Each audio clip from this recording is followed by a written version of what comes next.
네, 지난주에 어렵고 어렵던 그 수능 시험이 끝났습니다. 수능 시험 보신 분 손 한번 들어볼까요? 네.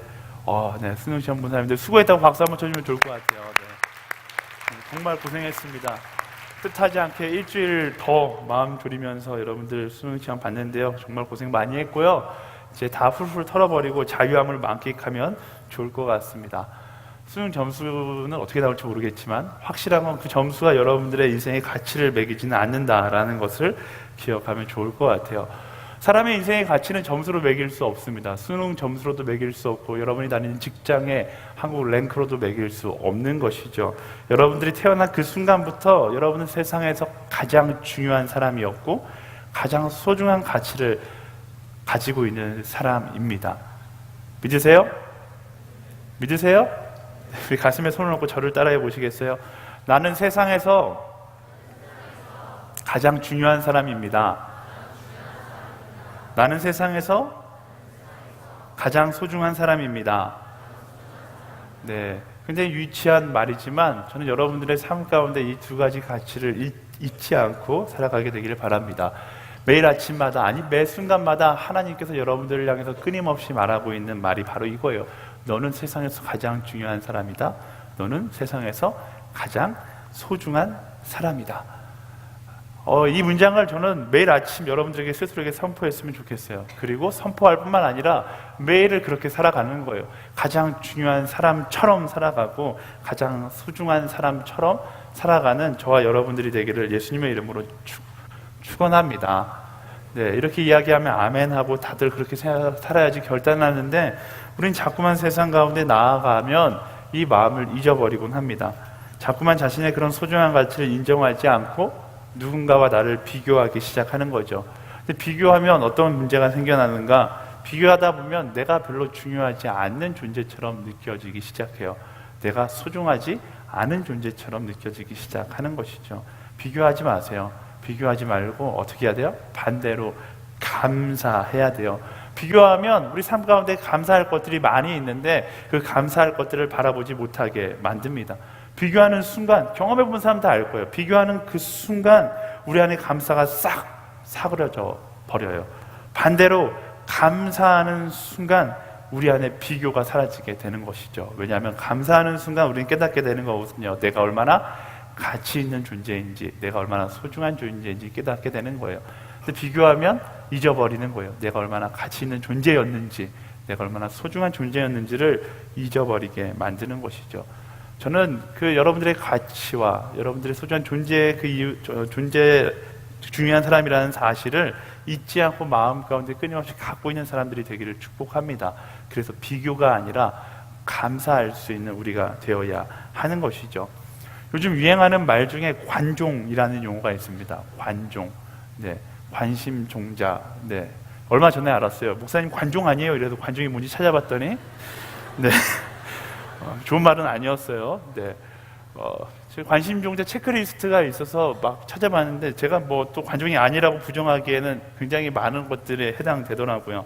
뭐 저뿐만 아니라 우리가 관종 이렇게 사람들을 놀리지만 정말로 많은 사람들이 관종의 삶을 살아가고 있는 것이 아닌가 싶습니다. 관종. 네, 관종은 자꾸만 비교하는 사람들에게 생기는 병과 같은 거예요. 자꾸만 비교하다 보면 관심받고 싶고, 왜냐 관심받지 않으면 내가 중요한 존재라는 사실을 인정받지 못한다는 그 마음 때문에 쫓기듯이 계속해서 더 큰 관심을 받고 싶어하는 모습이 바로 이 관종인 것이죠.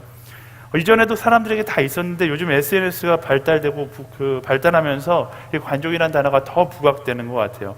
카카오톡 프로필에 이상한 거 올리고 글 막 올려서 관심 받고 싶어하는 사람들의 욕구.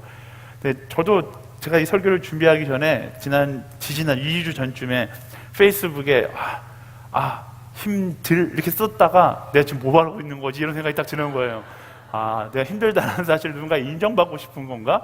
나도 관중이구나라는 생각을 하면서 그때 제가 페이스북을 제 핸드폰에서 지워버렸어요. 이게 아니지.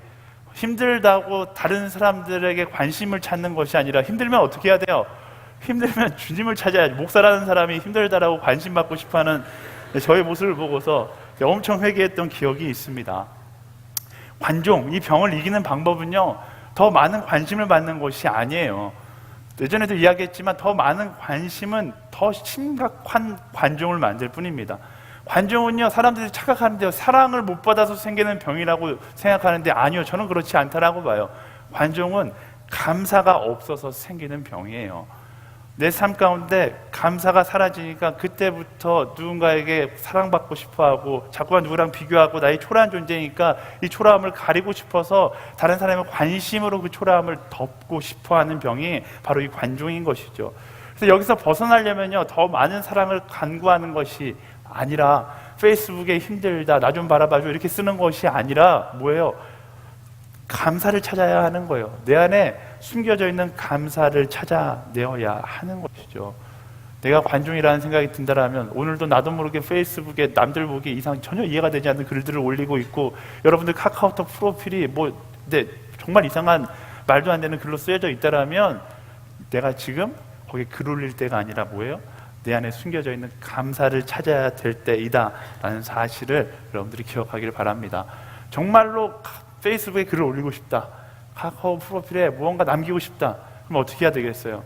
비교, 이런 거 추상적인 거 이런 건 올리지 말고 감사의 제목들을 올릴 수 있는 그런 긍정적인 여러분들이 되기를 예수님의 이름으로 축원합니다. 허브대학부의 모든 지체들의 페이스북에는 긍정적인 감사의 소식들이 올라오고 카카오톡 프로필 사진 밑에는 감사의 고백들이 넘쳐나게 되기를 예수님의 이름으로 축원합니다. 네, 어쨌든 세상은요, 비교주의가 너무나 가득해요. 그래서 이런 세상 가운데 우리부터 감사를 회복해야 하는 것입니다. 세상 보세요. 금수저니 흙수저니 이야기하면서 서로 스스로를 비교하고 자신의 가치를 매기면서 살아갑니다. 너는 금수저고 나는 흙수저고. 거의 대부분 금수저, 흙수저 이야기하는 사람들은 다른 사람은 금수저라고 이야기하고 나는 흙수저라고 이야기해요. 잘못된 판단이죠. 제가 볼 때 대한민국에 사는 모든 젊은 세대들은 다 금수저예요. 어떻게 세상적으로 관점을 본다면 세상 상위 15% 안에 드는 사람들이기 때문에 세상적으로 본다면 다 금수저인 것이죠. 근데 금수저이냐 흙수저이냐 이런 건 하나님 보기에 전혀 중요하지 않습니다. 말씀은 전혀 그것이 중요하지 않다라고 아주 명백하게 이야기하고 있어요. 오늘 우리가 함께 보고 있는 디모데후서 말씀, 사도 바울이 어린 나이에 리더가 되는 디모데에게 쓰는 권면의 편지입니다. 디모데는 금수저였을까요? 흙수저였을까요? 디모데는 그 당시 기독교 교회의 리더가 되었는데 그는 이방인이었어요. 그 당시 이방인이 교회의 리더가 된다는 건 말도 안 되는, 사람들이 인정하지 않는 리더였죠. 흙수저 중에 흙수저, 바로 디모데였습니다. 근데 바울은요, 디모데에게 이야기합니다. 너가 흙수저이냐 금수저이냐 이건 중요하지 않다. 그건 세상의 관점일 뿐이고 하나님은 그걸 중요하게 여기시지 않는다라고 이야기하고 있어요. 20절 말씀 같이 읽어보겠습니다. 20절 시작. 큰 집에는 금그릇과 은그릇뿐 아니라 나무그릇과 질그릇도 있어서 어떤 것은 귀하게 사용되고 어떤 것은 막 사용되기도 한다. 이스라엘 문화 가운데 숟가락이 아직 만들어지지 않았고 그들은 손으로 먹는 문화가 있었기 때문에 금수저, 흙수저가 아니라 금그릇, 은그릇, 흙그릇이라고 이야기하고 있습니다. 바울 사도는요, 금그릇, 은그릇, 나무그릇, 질그릇 다 있다라고 얘기해요. 근데 뭐가 좋은 그릇이냐? 뭐가 좋은 그릇이냐? 다 금그릇이라고 이야기할 수 있지만 사도 바울은 그렇지 않다라고 이야기합니다. 뭐가 좋은 그릇이라고 이야기해요? 금으로 만들어졌느냐, 은으로 만들어졌느냐, 나무냐, 흙이냐 이게 중요한 것이 아니라 쓰임받는 그릇이 좋은 그릇이다라고 이야기하고 있는 거예요. 아무리 비싸고 좋은 그릇이라 할지라도 쓰임받지 못하면 아무런 의미가 없는 그릇이다라고 이야기하고, 흙그릇이라 할지라도 그것을 쓰임받는 그릇이라면 그건 좋은 그릇이다라고 이야기하고 있는 것이죠. 제가 예전에 양재동 살 때 신혼집이 양재동에 있었거든요. 저는 계속 어렸을 때부터 신림동이나 약간 서민들이 많이 모여 사는 동네에 살다 보니까 외제차를 그렇게 많이 본 적이 없거든요. 근데 양재동에 집을 얻고 나서 보니까 동네에 국산차보다 외제차가 더 많은 거예요. 근데 저희 집 앞에 미니 쿠페가 한 대 딱 서 있었는데 딱 이렇게 생긴 차였어요. 매일 아침에 볼 때마다 그 자리에 딱 서 있는 거예요. 그래서 저 차 내가 가졌으면 얼마나 좋을까 막 이런 생각하면서 그 차를 보면서 다녔는데 볼 때마다 너무 예쁘다, 저 차 너무 예쁘다, 아내한테도 막 저 차 너무 예쁜 거 같지 않냐. 근데 너무 예쁘다 너무 예쁘다 하고 보니까 뭔가 이상해요. 아침에 나갈 때도 보이고 저녁에 들어올 때도 보이고 점심에 집에 잠깐 들어가면 그때도 보이고 그 차는 항상 그 자리에 서 있는 거죠. 그 차가 예쁜 차인 건 맞아요. 좋은 차인 건 맞아요. 그런데 뭐예요? 사용받는 차는 아니었던 거예요. 그냥 멈춰 있는 차인 것이죠. 아무리 이쁘고 아무리 좋은 차라 할지라도 사용받지 못하면 그냥 멈춰 있는 차에 불과하다라는 것입니다. 세상을 가치 있게 살아가는 것은 얼마나 멋진 내가 되는가가 아니라 내가 얼마나 사용받느냐에 있다라는 사실이죠. 만약 아무리 많은 능력을 가지고 있고 많은 재산을 가지고 있다 할지라도 제 집 앞에 멈춰있던 그냥 차 마냥 멈춰있다라면 그 차의 인생을 가치 있는 인생이라고 할 수 없듯이 우리의 인생도 가치 있는 인생이라고 말할 수 없게 되는 것이다 라는 거예요. 아무리 금수저라 할지라도 쓰임받지 못하는 수저라면 의미 없는 수저가 되는 거고요. 흙수저라 할지라도 쓰임받는 수저가 된다면 의미 있는 수저가 되는 것이죠. 또 한 가지, 아무리 금수저라고 할지라도 지나가는 거지가 그 수저를 사용하고 있으면 거지의 수저이고, 아무리 흙수저라 할지라도 굉장히 우리나라의 대통령이 그 수저를 사용하고 있으면 대통령의 수저가 되는 것이죠. 아무리 금수저라고 할지라도 금수저를 가지고 인분을 풀면 똥 푸는 수저가 되는 거고요. 아무리 흙수저라고 할지라도 우리가 가장 비싼 음식을 먹는다라면 그거는 명품 수저가 되는 거예요. 무엇으로 만들어졌는가, 나의 인생이 얼마나 어떤 자리를 갖고 있는가, 어떤 재물을 갖고 있는가, 어떤 명예를 갖고 있는가, 이것이 중요한 것이 아니라 누가 나의 인생을 사용하는가, 그가 나의 인생을 사용하고 있는가, 나의 인생은 무엇을 위해 사용받고 있는가, 이것이 여러분의 인생의 참된 가치를 이야기하는 것이다 라는 것입니다. 사도 바울이 디모데에게 그것을 이야기하는 거예요. 너가 흙수저이냐 금수저이냐 그거에 집중하면서 살지 말고 하나님께 쓰임받고 있느냐, 그 질문을 너에게 하면서 살아가라 라고 이야기하고 있는 것이죠. 그렇다면 우리가 쓰임받는 그릇이 되기 위해서, 쓰임받는 수저가 되기 위해서, 하나님께 쓰임받는 사람이 되기 위해서 무엇을 준비해야 하는가? 말씀은 구체적으로 그 준비에 대해서 오늘 설명하고 있습니다. 21절 말씀 같이 읽어볼까요? 시작! 그러므로 누구든지 이러한 것에서 자신을 깨끗하게 하면 그는 주인이 모든 좋은 일에 요긴하게 위해 사용하는 귀하고 거룩한 그릇이 될 것이다. 쓰임받는 그릇이 되기 위해서 우리가 준비해야 될 것이 있는데 바로 깨끗해져야 한다라는 것입니다. 말씀은요, 깨끗해라, 거룩하라 라고 이야기해요. 하나님께서 언제든지 사용할 수 있는 거룩한 그릇이 되라 라고 이야기하고 있습니다. 우리에게 금그릇이 되라고 이야기하는 것도 아니고 은그릇이 되라고 이야기하는 것도 아니라 깨끗한 그릇이 되라라고 이야기하고 있어요. 너가 얼마나 많은 능력을 가지고 있느냐, 하나님께서 사용하실 때 그것을 보시지 않는다라는 거예요. 하나님과의 인터뷰에서 하나님께서 물으시는 것 한 가지가 있다라면 너가 얼마나 거룩하냐라고 하나님께서 물으신다라는 거예요. 왜? 능력은 하나님께서 주실 수 있는 것이잖아요. 능력은 하나님께서 주실 수 있는 거예요. 근데 거룩은 뭐예요? 물론 성령을 통해서 우리가 거룩함을 받긴 하지만 그것과 함께 나의 의지가 있어야지만 우리가 거룩의 길을 걸어갈 수 있는 것이기 때문에 하나님께서 그걸 보시는 거예요. 너가 얼마나 거룩하냐, 좀 더 쉽게 말하면 너가 얼마나 정직하냐라고 하나님께서 물으시는 것이죠. 사랑하는 여러분, 깨끗한 사람들이 되기를 축복합니다. 네, 아멘으로 받으시면 좋을 것 같아요. 정직한 사람이 되기를 축복합니다. 거룩한 사람이 되기를 축복합니다. 네, 그렇다면 거룩하다라는 것은 무엇을 의미하는가? 네, 사도 바울이 디모데에게 세 가지 거룩을 이야기합니다. 22절 말씀 같이 읽어볼게요. 시작! 또한 그대는 청년의 정욕을 피하고 순결한 마음으로 주를 부르는 사람들과 함께 의와 믿음과 사랑과 화평을 추구하여라. 사도 바울이 이야기하는 거룩의 첫 번째, 육신의 거룩을 가지라고 이야기합니다. 그대는 청년의 정욕을 피하라 라고 이야기하고 있어요. 바로 육신의 거룩을 소유하라 라고 이야기하는 것이죠. 내 몸이니까 막 살아도 된다, 그렇지 않습니다. 말씀은요, 우리가 입고 살아가는 이 육신을 거룩한 성전이라고 표현해요. 고린도전서 3장 16절 말씀에 보면 이렇게 이야기해요. 제가 읽을게요. 여러분은 자신이 하나님의 성전인 것과 하나님의 성령께서 여러분 안에 계시는 것을 알지 못합니까? 우리의 육신이 하나님의 성전이라고 말씀은 이야기하고 있습니다. 하나님의 성전답게 우리의 육신을 거룩하게 여기며 살아가야 한다라는 것이죠. 그래서 사도 바울은 젊은 리더 디모데에게 악한 욕구, 정욕을 피하라 라고 이야기합니다. 중요한 단어는 피하라는 거예요. 싸우라는 것이 아니라 피하라 라고 이야기해요. 여러분, 세상 가운데 내가 악한 욕구와 자꾸만 싸우려 드는 것이 아니라 악한 욕구는 피해야 하는 거예요. 내가 저기서 넘어질 것 같다라면, 내가 저 가운데 죄를 지을 것 같다라면 거기 돌진해 나가는 것이 아니라 피하는 거예요. 하나님, 나와 동행하여 주십시오 막 달려들어도 하나님께서 말리시는 거죠. 피하라고. 자꾸만 근데 하나님의 말씀을 무시하고 피하라고 하는데 나는 이겨낼 거야. 그래서 달려들다가 넘어지고 또 넘어지고 또 넘어지고, 그 넘어지는 삶을 반복하는 것이 아니라 지혜를 가지세요. 세상의 악한 욕구는 피하는 사람이 되어야 하는 것입니다. 제가 그래서 이전에 한번 이야기했잖아요. 저에게 약한 부분이 있다라면 저는 솔직히 성적인 부분이 약하다고 생각해요. 뭐 저만 약하겠습니까? 여기 앉아 남자분들 다 약할 거예요. 제가 이전에 이야기했듯이 프랜스 챔 목사님이 한국에 왔을 때 인터뷰할 때 목사님 목회 가운데 가장 힘든 점이 뭡니까? 목사님이 딱 섹스 이렇게 대답한 거예요. 한국에는 이 단어가 굉장히 이게 교회에서 말하면 안 되는 단어인데 CGN TV 방송 다 나가고 있고 막 모두 이렇게 다 앉아 있는데 갑자기 그 단어 말하는 순간 사회를 보던 여자 목사님이 바짝 얼었어요. 어떻게 해야 되지? 근데 그 목사님 솔직한 거예요.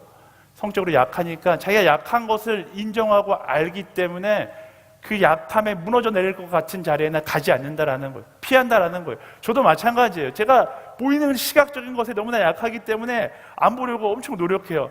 제가 제일 힘들어요. 브라질 가서 너무 힘들었어요. 브라질 사람들은 막 이게 노출이 심하잖아요. 근데 그게 브라질 사람들 일상에서 저는 그게 안 되는 거예요. 막 마음 가운데 음욕을 품을 것만 같고 이러니까 하나님께서 저를 아마존으로 보내셨던 것 같은데, 어쨌든 지금도 그래요. 지금도 저를 어렵게 만드는 건 그거예요. 걸그룹 동영상들, 막 요즘 나오는 여자 가수들 영상들을 보면 이게 저는 그런 걸 보고 시험을 안 받는 형제들이 존경스러워요. 저는 그걸 보면 제가 시험 받는다는 걸 알아요. 그래서 저는 어느 순간부터 걸그룹 동영상을 보지 않아요. 대학부 사역자가 너무 걸그룹 모른다는 지적이 있어서 시도해 봤던 적도 있어요. 근데 보는데 안 되겠더라고요. 네, 도저히 이길 자신이 없어요. 그 이후로는 TV에 나오면 안 봐요. 유튜브 보다가 가끔씩 광고로 떠도 안 봐요. 근데 제가 안 보고 싶겠습니까? 남자인데 보고 싶죠. 제가 보고 싶지만 잠깐만, 너무 보고 싶다는 걸 강조하는 것 같아요. 네, 보고 싶겠죠. 네, 보고 싶겠죠. 네. 다만 내가 약하다라는 것을 나 스스로가 알기 때문에 피하는 거예요. 연약함을 인정해야지만 그 정욕을 피할 수 있는 것이죠. 그게 지혜예요. 그게 악을 피할 수 있는 지혜인 것입니다. 자꾸만 그 악에 달려들면 내가 이걸 동영상 자주 봄으로 내가 다 극복해내겠지, 평생 가도 극복해내지 않아요. 그냥 피해서 가는 것이 지혜인 거예요. 하나님께서 그것을 기뻐하시지 않아요. 특히 형제들 마음 가운데 정욕의 마음이 든다라면 그건 하나님께서 기뻐하시지 않는 것임을 깨닫고 멈춰야 돼요. 스탑하세요. 제가 그 대학교 1학년들 가끔씩 이제 연애 특강하러 가면 이야기하는데, 여자친구 만나려면 첫 번째 일단 음란 동영상 보는 것부터 끊어라라고 이야기하거든요. 왜냐하면 그 동영상을 보는 순간부터 내 머릿속에는 그 이성을 바라보는 것이 관점이 하나밖에 안 되기 때문에 그걸 끊지 않고는 만날 자격이 없는 거예요. 그걸 끊는 형제들이 될지어다. 야면한 사람이 아무도 없어요. 네. 네, 어쨌든 피해야 된다. 악한 욕구는 피해야 된다는 것을 기억하면 좋을 것 같고요.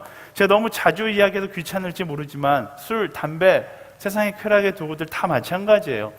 술, 담배 하지 말라고 하면 노예 로제처럼 여기는 사람들이 있어요. 제가 술, 담배 하지 맙시다 라고 이야기하면 저한테 끝나고서 문자 보내시는 분들 있어요. 네, 그래서 제가 뭐 하고 싶으면 해라, 개인적으로 이렇게 이야기를 하긴 하지만 저는 모르게 그 친구들이 이야기하는 것처럼 그것이 죄가 아닐 수도 있다라고 생각해요. 지금도 저 정죄하고 싶지는 않아요. 죄가 아닐 수 있어요. 하지만 그것이 정말로 많은 사람들을 죄로 인도했다는 사실은 우리가 꼭 알고 있어야 돼요. 그것이 하나님의 성전이 우리의 육신의 건강을 망친다라는 것도 우리가 알 수 있어야 하는 거예요. 그렇다면 해도 돼도 안 해야 하는 것이, 그것이 바로 하나님께서 기뻐하시는 선택이 아닐까 싶어요. 그걸 알면서도 내가 하고 싶은데 하는 게 뭐 어때? 이렇게 이야기한다라면 그게 바로 정욕을 따라가는 삶의 모습인 것이죠. 내가 하고 싶어서 하는데 이게 죄예요? 말씀은 이야기해요. 정욕을 피하라 라고 이야기해요. 나의 육신의 본능을 피하라 라고 이야기합니다. 여러분 스스로에게 묻기를 바랍니다. 그것이 정말로 하나님께서 기뻐하시는 길인가? 스스로에게 묻고 하나님께서 기뻐하시는 길을 선택하는 여러분들이 되기를 소망합니다. 또한요, 저는 그리스도인이라면 성적인 순결도 지켜나갈 수 있는 사람이 되어야 한다라고 생각해요. 아니요, 지켜나가야 하는 거예요. 성적인 나의 기준이 무너지면 내 신앙의 기준도 흔들리게 되어 있는 거예요. 하나님께서 그것을 기뻐하지 않습니다. 나는 기쁘다. 나는 기쁘니까 됐어. 네, 여러분만 기쁜 게 아니라 사단도 기뻐한다는 사실을 기억해야 하는 거예요. 성적인 기준이 흔들리고 성적인 순결이 무너지면 여러분만 무너지는 게 아니라 여러분을 인하여 다른 한 사람도 똑같이 무너지게 되어 있다는 거예요. 다른 사람의 하나님을 향한 마음도 무너뜨린다는 사실을 기억하고 타인을 죄로 초청하는 인생이 되지 않게 되기를 예수님의 이름으로 축원합니다. 하나님 안에서 우리의 선을 지켜 나아가자고요.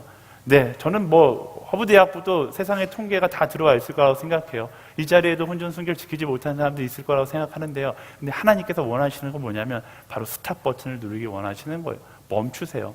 거기서 멈추시고요. 다시 하나님의 순결한 신부가 되어서 정말로 하나님께서 원하는 선택을 할 수 있는 사람이 되어야 하는 겁니다. 세상은요, 모든 것이 자유로워지고 있어요. 모든 것이 자유로워지니까 죄에 대한 개념도 희미해져 가요. 당연히 죄라고 이야기했던 것도 어떻게 죄냐고 이야기하는 세상이 되어버렸습니다. 세상이 이러니까 교회도 변해야 된다? 아니요, 그렇지 않아요. 세상이 이렇게 변하기 때문에 교회는 더욱더 변하지 않는, 움직이지 않는 등대가 되어서 세상 가운데 참된 진리의 빛을 비칠 수 있는 사람이 되어야 하는 거예요.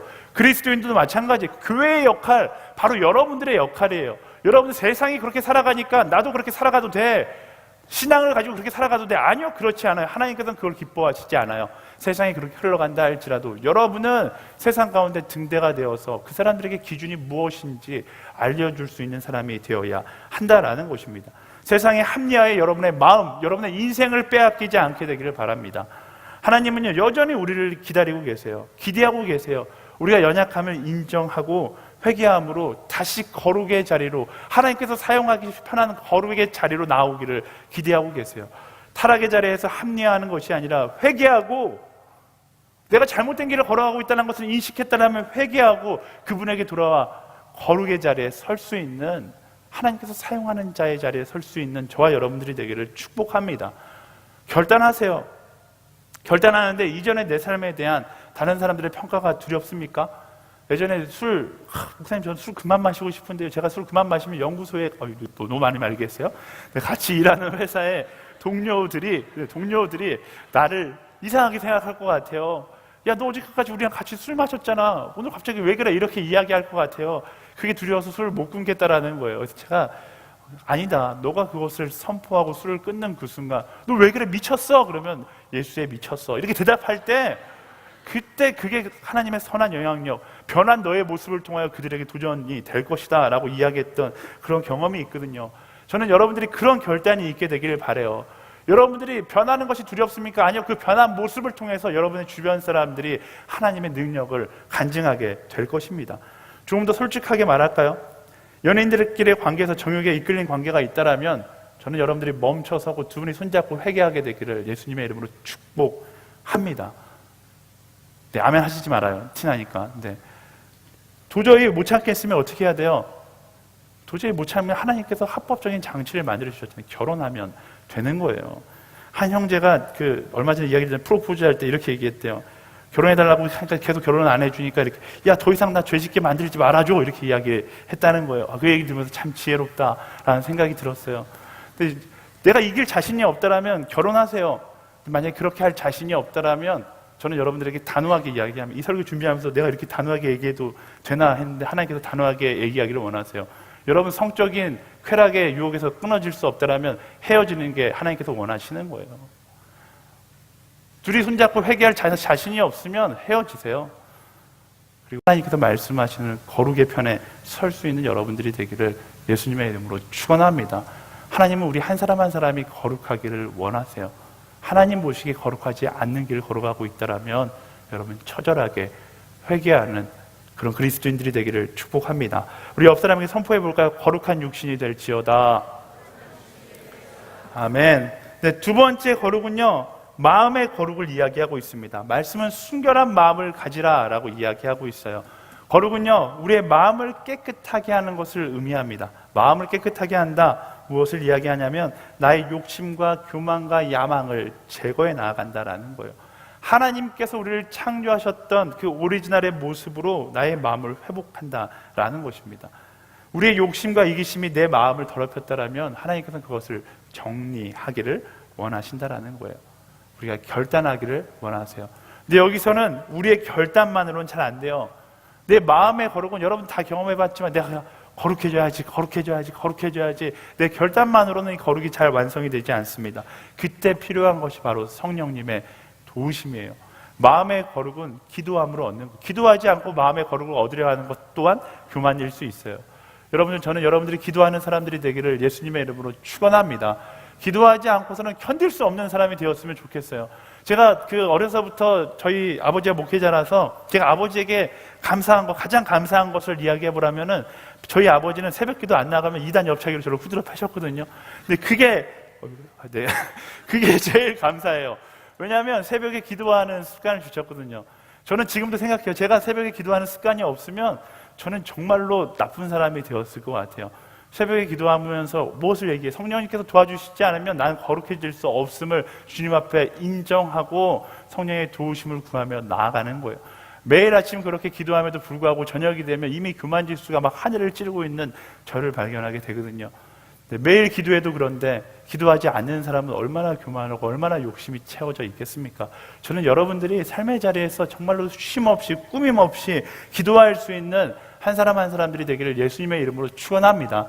시간을 정해놓고 기도하는 것을 넘어서 내 마음 가운데 교만이 침투하는 그 순간 무릎을 꿇고 기도할 수 있는 사람이 되어야 하는 거예요. 내 마음 가운데 헛된 욕심, 헛된 야망이 들어오는 그 순간 이를 멈추고 기도할 수 있는 사람들이 되어야 돼요. 어떤 자리가 되었든 어디가 되었든 기도할 수 있는 사람들이 되어야 돼요. 여러분 예배 드릴 때 막 그런 마음 들지 않아요?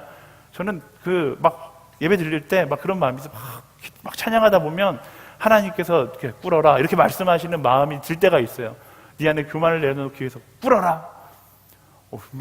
꿇기 어려운, 꿇기 좋은 자리도 있지만 꿇기 어려운 자리도 있는데 항상 하나님은 꿇기 멋있는 타이밍에는 혹시 말씀 안 하시고 항상 애매한 타이밍에 꿇기 힘든 타이밍에 저에게 꿇어라라고 말씀하세요.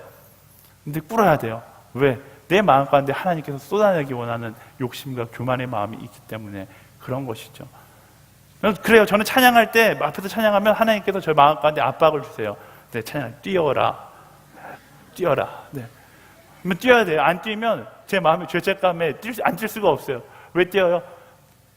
하나님을 기뻐하는 마음을 내가 그것을 누르고 있지 말라는 거예요. 하나님께서 교만의 마음을 교만의 마음을 품지 말고 버리고 어린아이와 같이 예배하라고 저에게 말씀하시는 거예요. 저는 저한테만 말씀하신다고 생각하지 않습니다. 하나님께서 분명히 여러분들에게도 말씀하고 계실 거예요. 어떤 모양이 되었든 하나님의 말씀 앞에 나의 교만함이나 나의 자존심으로 그 말씀을 튕겨내는 것이 아니라 그것을 나의 자존심과 교만을 내려놓고 그 말씀에 순종하여 말씀대로 살아가는 여러분들이 되기를 예수님의 이름으로 축원합니다. 삶을 살다가 죄를 짓는 그 순간 죄책감이라는 게 내 마음 가운데 찾아올 때가 있어요. 그때가 어떤 때예요? 하나님께서 내 마음에 말씀하시는 거죠. 뭐라고 말씀하세요? 기도해라 라고 말씀하시는 거예요. 저는 여러분들이 그런 경험했으면 좋겠어요. 지하철 타고 가다 갑자기 하나님께서 주시는 기도하라는 말씀에 지하철에 멈춰서서 지하철역에서 눈물을 흘리며 기도할 수 있는 사람이 되었으면 좋겠고요. 어떤 상황이든지 내 안에 죄책감이 들고 내 안에 옳지 않은 것들이 찾아올 때 이를 멈추고 기도할 수 있는 한 사람, 그게 바로 하나님께서 말씀하시는 거룩한 마음을 소유한 사람인 것이죠. 제가 예전에 신의학대학원 다닐 때 지금 한국에서 굉장히 유명한 목사님이신데 그 목사님 설교를 듣기 위해서 그 교회에 갔었어요. 와, 이 목사님이 설교를 너무 잘하시는 거예요. 너무 잘하세요. 근데 이 목사님의 설교를 듣고 있으면 그냥 은혜를 막 받는데 정말 최고의 은혜는 거기에 있지 않았어요. 목사님이 막 설교하시다가 정확하게 이 목사님 아들이 외국에서 공부를 하는데 굉장히 공부를 잘한대요. 그래서 막 학교에서 점수도 많이 받고 장학금도 받고 막 목사님이 잠깐 핀트를 놓치셨는지 막 자식 자랑을 막 하기 시작하는 거예요. 그래서 은혜가 있었는데 갑자기 자식 자랑 하시지? 근데 거기서 굉장히 놀라운 장면이 일어났어요. 성도들도 저랑 비슷한 생각으로 그 장면을 막 바라보고 있었는데 우리 아들! 근데 말을 딱 멈추시는 거예요. 그러더니 갑자기 강대상에서 이렇게 멀리 떨어지시더니 기도를 하시기 시작하시는 거예요.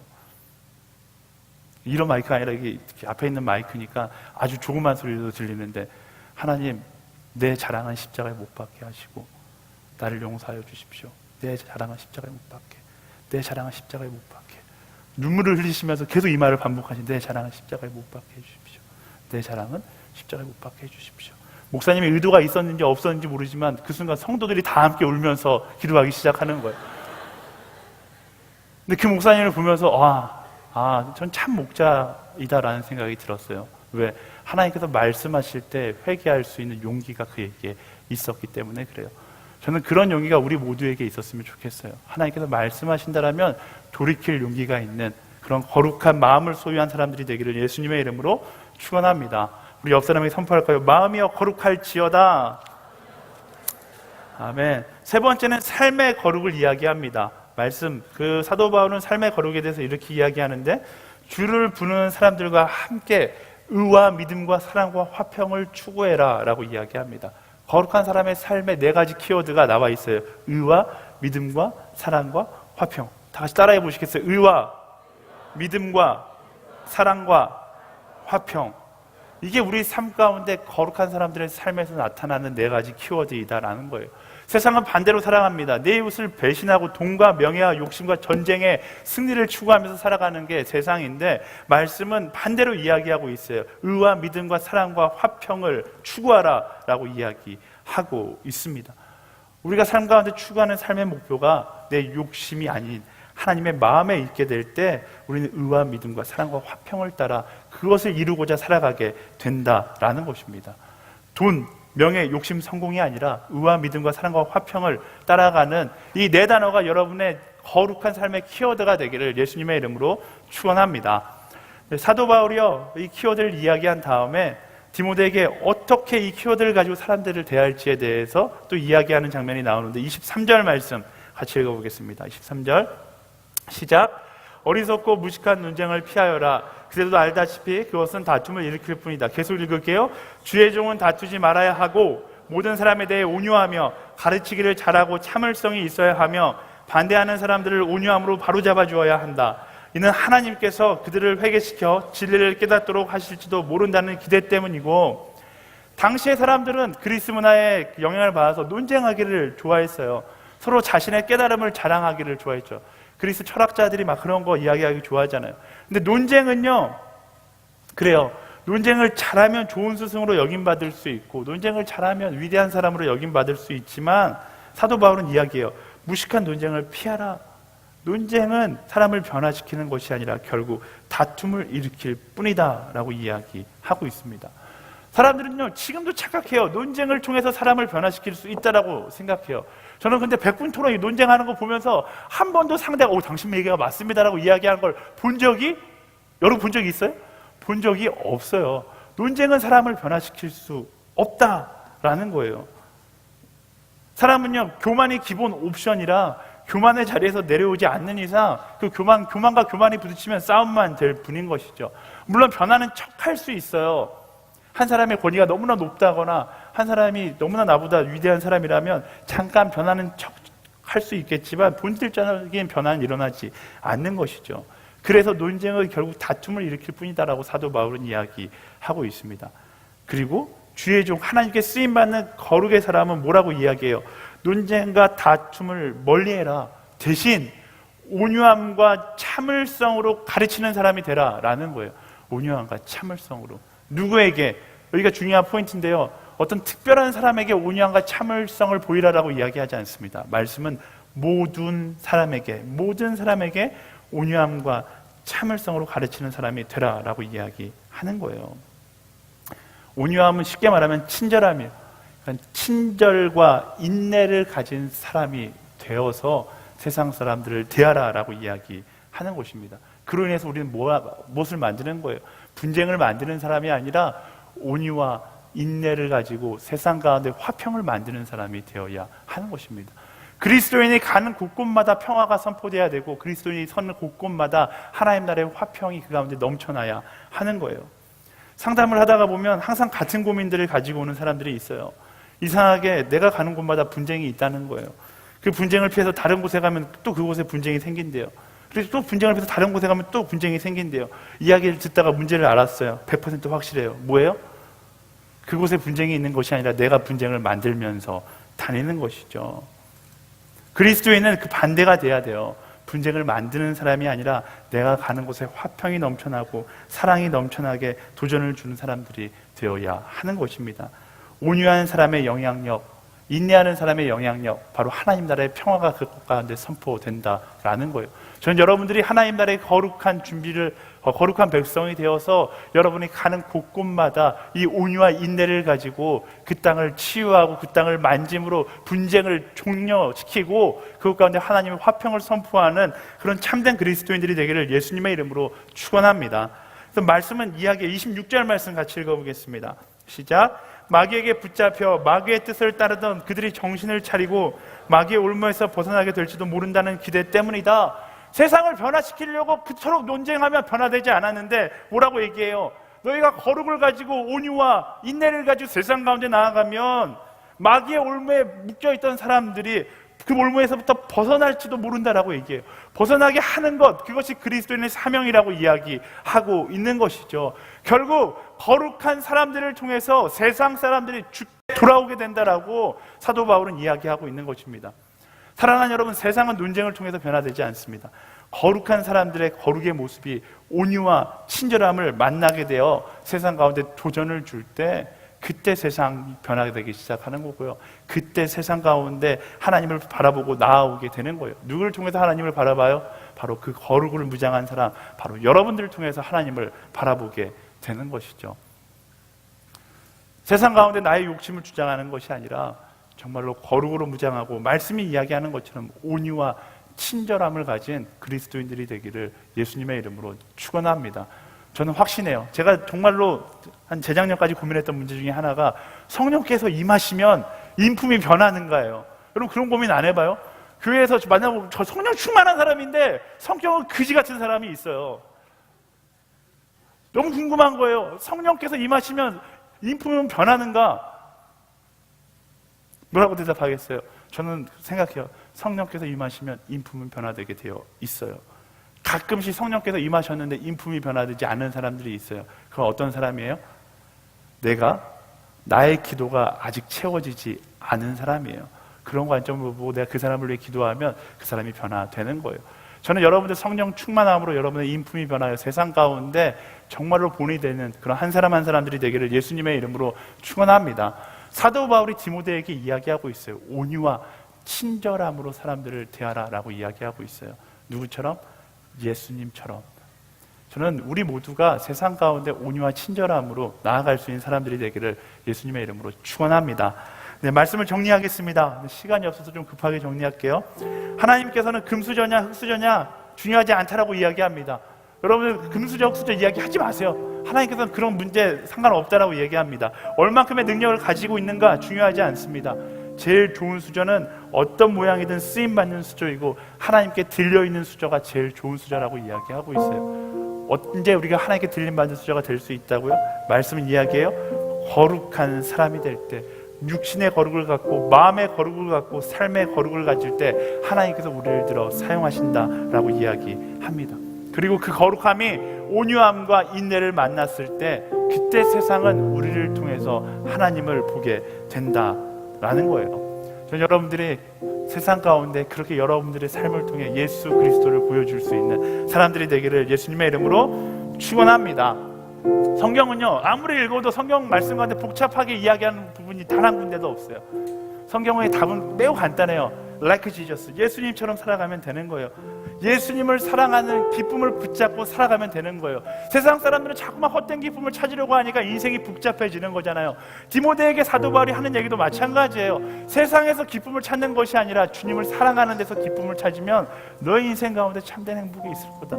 너의 인생 가운데 너의 인생의 참된 이유를 발견하게 될 거다.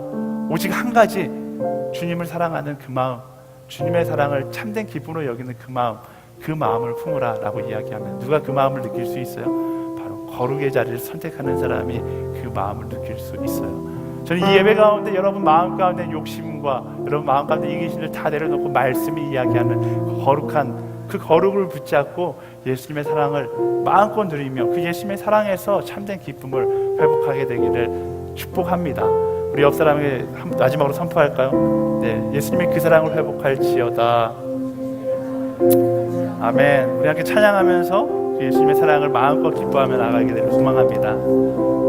주님을 사랑한 기쁨은 즐거운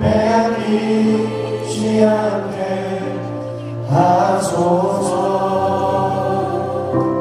주님을 사랑하는 기쁨을 그 즐거움을 빼앗기지 않게 하소서. 주님을 사랑하는 기쁨을 그 즐거움을 빼앗기지 않게 하소서. 주님을 사랑하는 기쁨을 그 즐거움을 빼앗기지 않게 하소서. 예수 예수 예수 예수 주님을 사랑합니다. 예수 예수 예수 예수 주님을 사랑합니다.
기도하며 나아갔으면 좋겠습니다. 우리 말씀을 기억하며 하나님, 세상의 기준에 맞는 사람이 되기보다 하나님 나라의 기준에 맞는 사람이 되게 하여 주시옵소서. 세상의 근수녀가 되는 인생을 소망하는 것이 아니라 하나님께 쓰임받는 수녀가 되기를 소망하며 살아가게 하여 주시옵소서. 그로 인하여 거룩하게 하여 몸부림치는 인생이 되게 하여 주시고, 하나님 사랑하게 하여 몸부림치는 인생이 되게 하여 주시고, 하나님의 성품을 따라, 예수 그리스도의 성품을 따라 온유하고 친절한 인생을 살아가게 하여 아버지 그것을 나의 삶의 기준으로 삼고 살아갈 수 있는 우리가 되게 하여 주시옵소서. 성령님 내게 오셔서 나의 결단과 함께하여 주시옵소서. 우리 그렇게 결단하기 원하는 사람을 자리에서 일어나서 함께 기도하며 나아갔으면 좋겠습니다. 성령님 이 시간 나의 결단과 함께하여 주시옵소서. 걸음을 향한 나의 결단, 오늘을 향한 나의 결단, 인내를 향한 나의 결단과 주님 함께하여 주시옵소서. 그렇게 소망하는 자마다 우리 주의 세번 우리가 기도하며 나아가